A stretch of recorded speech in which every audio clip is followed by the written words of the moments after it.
अबू मूसा Ashari तोहफा लेकर ओढ़नी का। हजरत उमर फारूक के घर गए, दरवाजा खटखटाया, अमीरुल मोमिनीन नहीं थे, उनकी बीवी। बोलिए क्या बात? कहा अमीरुल मोमिनीन का वो तो नहीं है। कहा मैंने सोचा ये ओढ़नी मुझे मिली थी, बड़ी खूबसूरत थी, मेरे घर में मेरी बीवी नहीं है, मेरी बेटी भी नहीं है, कौन पहनेगा, तो मैंने आपके लिए इसको रख लिया, आपको मैं तोहफे में देने के लिए आया हूँ, आप मेरी तरफ से ये हदिया कबूल कर लीजिए। अमीरुल मोमिनीन की बीवी ने उस हदिये को ले लिया, ये कहते हुए हदिया मकबूला, तुम्हारे हदिये को मैं कबूल करती हूँ।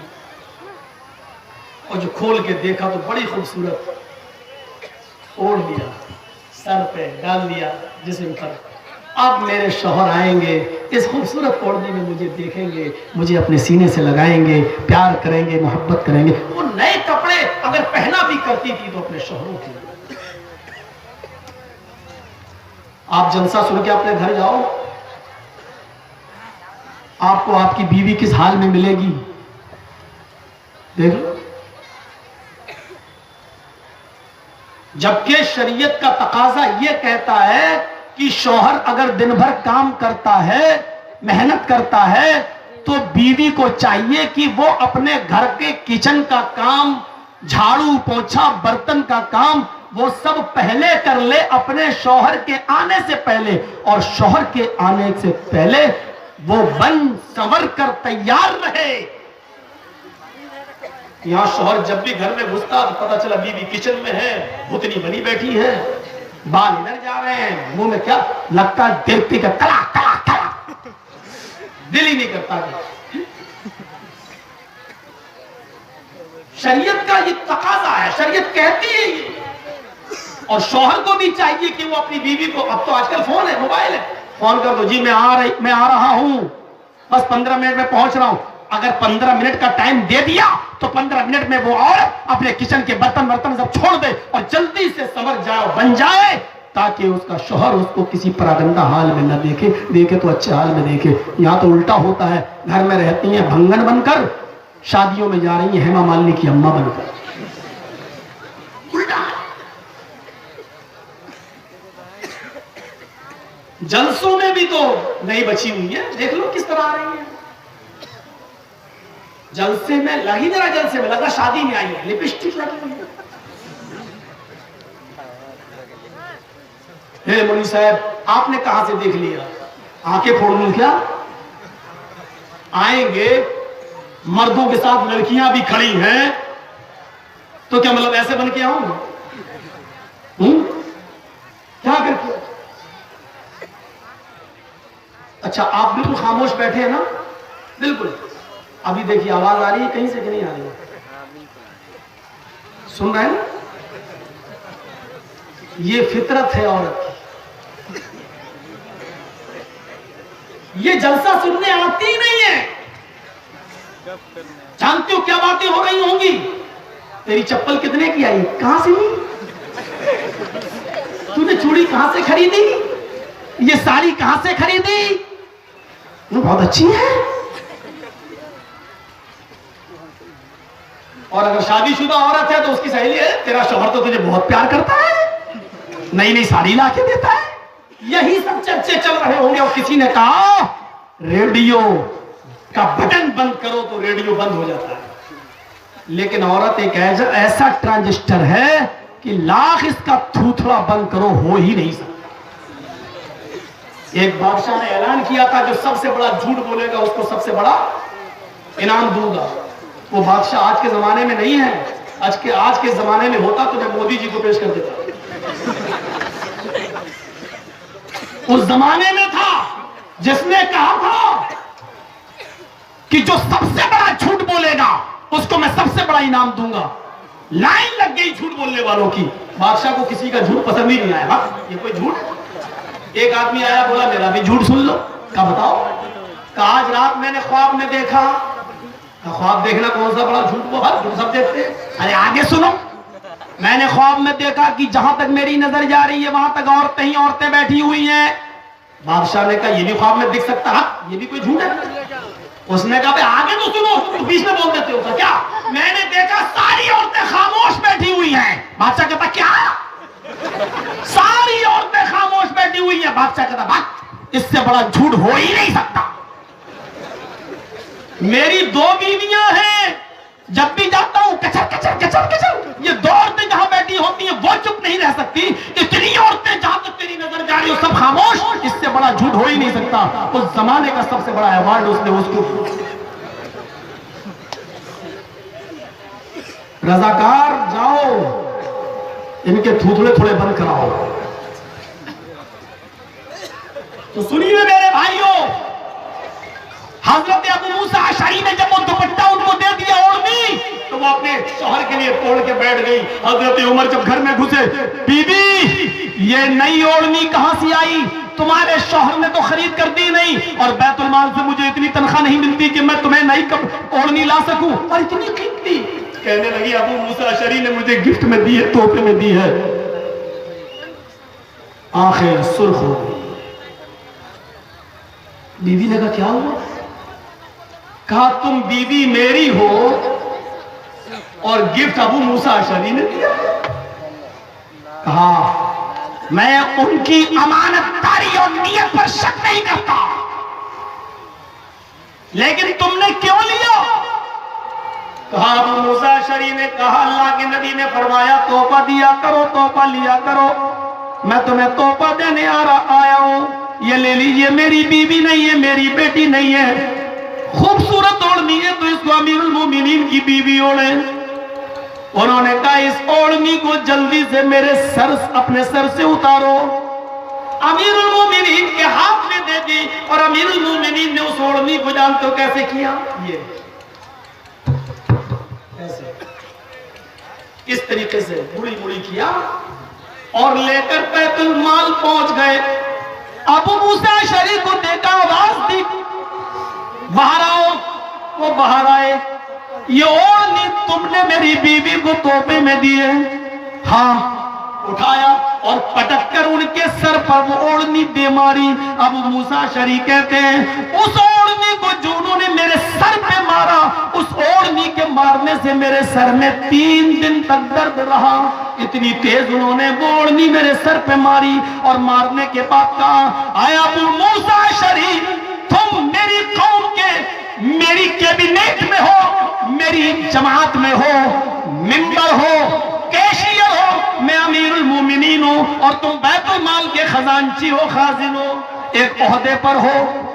और जब कोई ओहदे पर होता है और जब वो अपने से बड़े किसी ओहदेदार को या उसकी बीवी को तोहफा देता है, तो इसका मतलब यह है कि वो उस बड़े ओहदेदार से अपने ताल्लुकात बनाना चाहता है, उसकी नजरों में महबूब बनना चाहता है, ताकि अगर उससे कोई गलती हो जाए तो बाद में वो हमें माफ कर दे, वो बड़ा ओहदेदार हमें माफ कर दे। आए अबू मूसा अशअरी, अगर मेरी नजरों में महबूब बनने के लिए तुमने ये तोहफा दिया है, तो याद रखना तुम मेरे दुश्मनों की सबसे पहली लिस्ट में तुम्हारा नाम है। अगर तुम कोई गलती करोगे, तुम कोई खता करोगे, बैतुल माल का 1 दिरहम भी अगर इधर से उधर हो गया तो मैं तुमको डबल दुगनी सजा दूंगा। ये नहीं देखूंगा कि तुम मेरे कितने करीबी हो। 1 दिरहम भी दाएं बाएं हो गया तो मैं तुमको डबल सजा दूंगा। उस जमाने में ललित मोदी की हिम्मत होती, विजय माल्या की हिम्मत होती? नहीं होती। यही अबू मूसा अशअरी थे जिन्होंने 1 दिरहम बाहर सड़क पर पड़ा हुआ देखा, पता नहीं किसका गिरा। कुछ बच्चे तरबूज खा रहे थे, तरबूज, और उमर फारूक का बेटा बेचारा दूसरे बच्चों को तरबूज खाते हुए देख रहा था। अबू मूसा अशअरी ने वो 1 दिरहम अपने बच्चे को दे दिया, अमीरुल मोमिनीन के बेटे, ले बेटा जाओ तुम भी कुछ खा। उस सड़क पर मिला था 1 दिरहम, वो बच्चे ने कुछ खाया नहीं, सीधे घर पे लेके आ गया। हजरत उमर फारूक ने देखा हाथ मुट्ठी बंधी हुई है, कहा बेटे हाथ में क्या है? खोल दिया, 1 दिरहम उठाया। हजरत उमर ने, ये कहां मिला तुम्हें? ओहो 1 दिरहम, क्या ऐसे कहां मिला तुम्हें? कहा अबू मूसा अशअरी ने दिया है, वो बाहर में खेल रहा था, उनको सड़क पे मिल गया, उन्होंने मुझे दे दिया, कहा बेटा तुम भी कुछ खा लो। मैं यहां लेके चला आया, अपने बेटे को वहीं बिठाया, 1 दिरहम लेकर बैतुल माल गए। 1.5 किलोमीटर 1 मील पैदल गए और अबू मूसा अशरी को आवाज दी, इधर आओ। वो बाहर सड़क पे मिला। इसको बैतुल माल में जमा क्यों नहीं किया? तो बैतुल माल का नहीं था, नहीं था तब भी जमा करना था। अगर कोई दावा करता कि मेरा गिर गया उसको दे देते, नहीं दावादार होता तो बैतुल माल में जमा कर देते। तुमने इसको मेरे बेटे को क्यों दिया? का सारे बच्चे तरबूज खा रहे थे और आपका बेटा उनका मुंह तक रहा था। मैंने सोचा कि आपका बेटा भी कुछ ले लेगा, इसलिए मैंने उसको 1 दिरहम दे दिया।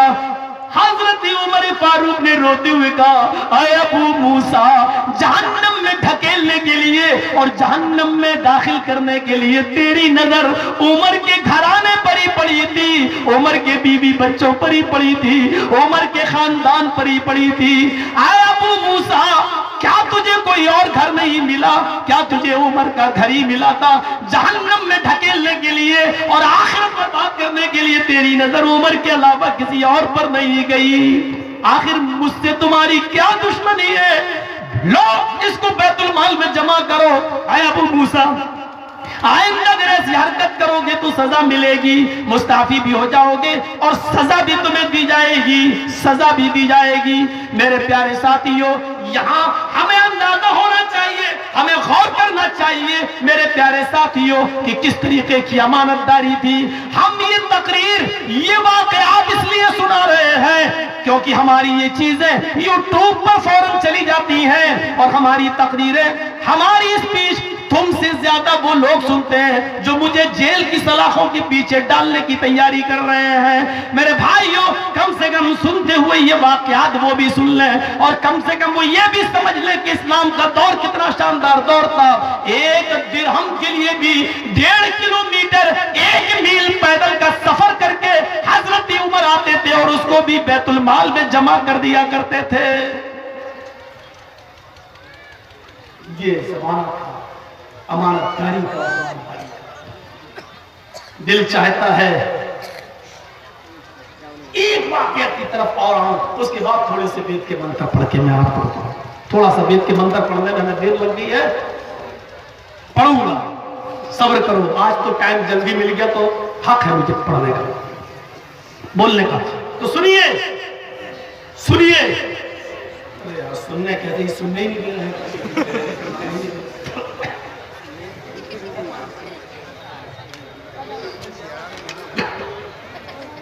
लगता है इनको भी मोदी जी ने भेजा है।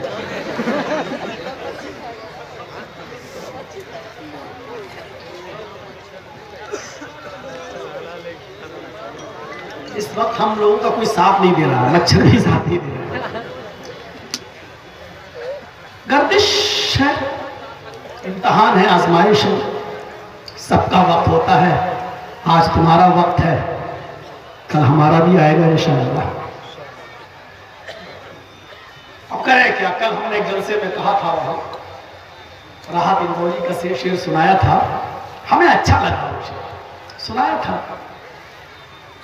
अच्छा लगा था मुझे। ये जो फैसले जो हुए ये सब के ऊपर वो फिट उतरता था। लश्कर भी तुम्हारा है,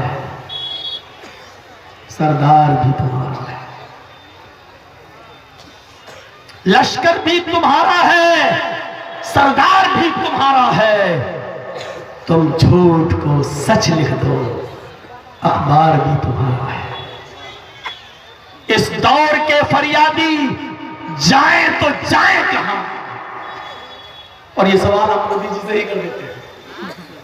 इस दौर के फरियादी जाए तो जाए कहां? सरकार भी तुम्हारी है, दरबार भी तुम्हारा है।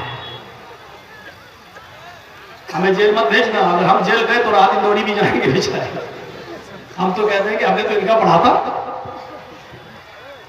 हम तो डूबे हैं सनम, तुम्हें भी ले डूबेंगे।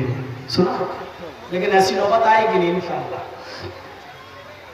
मेरे भाइयों, एक और वाक्य की तरफ आइए, सुनिए।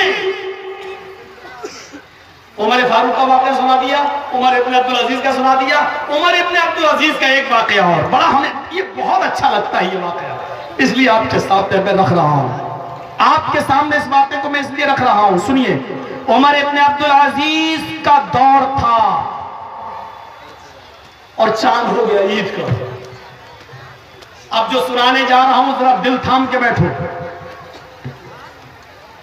ऐसा तो मैं कह रहा हूं दिल थाम के बैठो तो वो लुंगी पकड़ के उड़ गए चप्पल लेके। और ताज्जुब तो यह कि जब मैंने कहा बैठो उसी वक्त उठे और सुन भी नहीं रहे हो। रास्ता दे दो नहीं यही कर लेंगे वो। एक नंबर लगा हुआ होगा, सब शुगर के मरीज हो जाने दो। भैया आप लोग भी जाओ, आपको तो मैं मना कर नहीं सकता हूं। ये गमछे अंगोछे वालों को तो मैं मना कर ही नहीं सकता हूं, इसीलिए तो हमें बुलाया जाता है। तो मैं रोक लूंगा तो हमारे ही आना बंद हो जाएगा। इनकी झोली में भाई डालिए, क्या मदरसा है ना, मदरसा दीजिए भाई, मदरसे दीजिए। देखिए अब गवर्नमेंट से उम्मीद मत रखिए कि वो आपके मदरसों को कुछ देगी। उर्दू का जनाजा निकल चुका है हमारे यूपी और दूसरी जगहों से। अगर अरबी मदरसों का अगर हमने ख्याल नहीं किया तो याद रखिए एक दिन ये सब मदरसे बंद हो जाएंगे। ये हम ही लोगों के ताउन से चलते हैं। अगर आप ताउन करेंगे तो इंशाअल्लाह इन्हीं इदारों में से कोई सनाउल्लाह नसरी पैदा होगा, कोई इब्ने तैमिया पैदा होगा, कोई इब्ने क़य्यिम पैदा होगा, कोई अली मियां नदवी पैदा होगा। इन्हीं लोगों में, इन्हीं में मेरे भाइयों बड़ी बड़ी हस्तियां पैदा होंगी। आप ज्यादा से ज्यादा इदारे का ताउन करिए।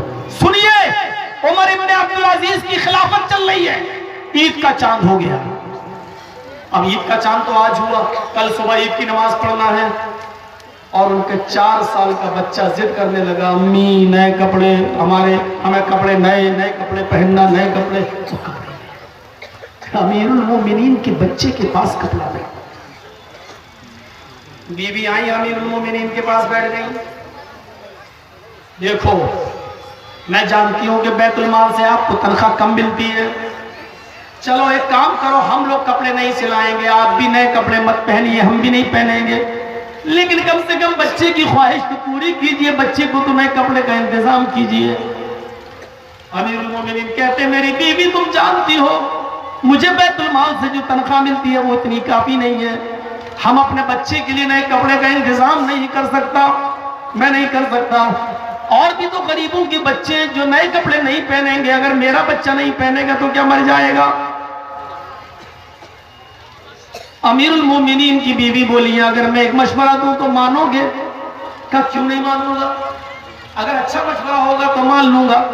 तो एक काम करो, ईद का दिन है, आप बैतुल माल के कैशियर को एक लेटर लिख दीजिए और 1 महीने की तनख्वाह एडवांस में ले लीजिए, अगले महीने कटा देना, नहीं लेना। ये चलता है, एडवांस में लेना फिर धीरे धीरे कटा देना या अगले महीने में नहीं लेना। हमारी ईद भी हो जाएगी, बच्चे के कपड़े भी बन जाएंगे, मैं खुद सिल दूंगी। अमीरुल मोमिनीन ने कहा, उमर इब्न अब्दुल अजीज ने, मेरी बीवी तुम्हारा मशवरा बहुत अच्छा है, मेरी बीवी तुम्हारा मशवरा बहुत अच्छा है। उन्होंने एक लेटर लिखा और अपने खादिम से कहा कि बैतुल माल के कैशियर को दे देना। जब खादिम बैतुल माल के कैशियर के पास पहुंचा, उसने लेटर पढ़ा जिसमें लिखा हुआ था, अस्सलामु अलैकुम रहमतुल्लाह, उम्मीद कि आप खैर आफियत से होंगे, 1 महीने की तनख्वाह एडवांस देने की जहमत गवारा फरमाएं, कल ईद है, मेरे बच्चे के पास नए कपड़े नहीं है, हमारी ईद के लिए कोई खर्चा नहीं है, मैं आपसे वादा करता हूं कि अगले महीने की तनख्वाह मैं नहीं लूंगा, उस महीने में काट लेना, लेकिन इस महीने मुझे 1 महीने की एडवांस तनख्वाह दे दो। कैशियर ने वो लेटर पढ़ा, उसने उस कागज के पीछे, उसने उस लेटर के पीछे अपने कलम से एक तहरीर लिख दी और उस लेटर को बंद करके उस खादिम को दे दिया और फरमाया, इसको अमीरुल मोमिनीन को दे देना। मैंने इस लेटर में कुछ लिखा है, वो मैं तुम्हें नहीं बता सकता कि मैंने क्या लिखा है। उस लेटर को पढ़ने के बाद भी अमीरुल मोमिनीन अगर मेरे पास भेजेंगे तो मैं तनख्वाह दे दूंगा, अभी नहीं दूंगा। उस कासिद ने, उस खादिम ने लेटर का जवाब नहीं पढ़ा। अमीरुल मोमिनीन उमर इब्न अब्दुल अजीज के पास लेटर भेज दिया, दे दिया, कहा उन्होंने तनख्वाह तो नहीं दी लेकिन लेटर के पीछे अपनी तरफ से कुछ लिखा है। लिफाफा फाड़ा, लेटर निकाला, और जब लेटर को उन्होंने पढ़ा, कैशियर ने उस लेटर के पीछे ये लिखा हुआ था, अमीरुल मोमिनीन वालेकुमुस्सलाम व रहमतुल्लाह, उम्मीद कि आप भी बखैर वाफियत होंगे। आपने 1 महीने की एडवांस तनख्वाह मांगी है।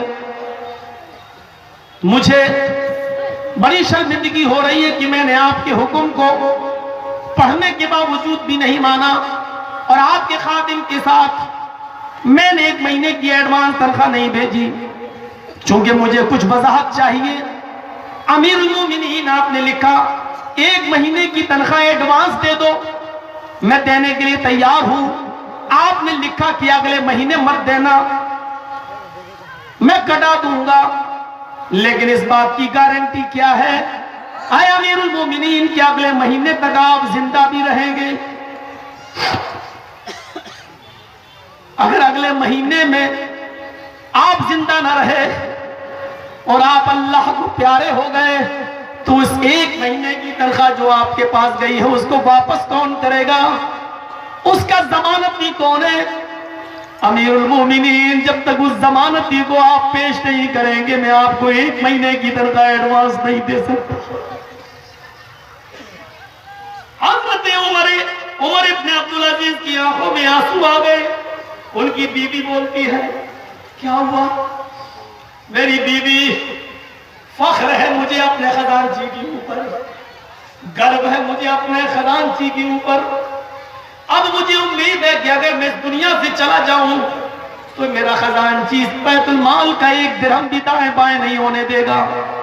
देखो, मेरे खजानची ने लिखा है, आपने 1 महीने की तनख्वाह एडवांस मांगी, मैं देने के लिए तैयार हूं, लेकिन आपने कहा है अगले महीने कटा दूंगा, लेकिन इस बात की गारंटी क्या है कि अगले महीने तक आप जिंदा भी रहेंगे? अगर आपका पहले इंतकाल हो गया तो वो तनख्वाह कौन वापस करेगा? आए मेरी बीवी, अब अगले महीने तक अपनी जिंदगी की गारंटी किसको दूं?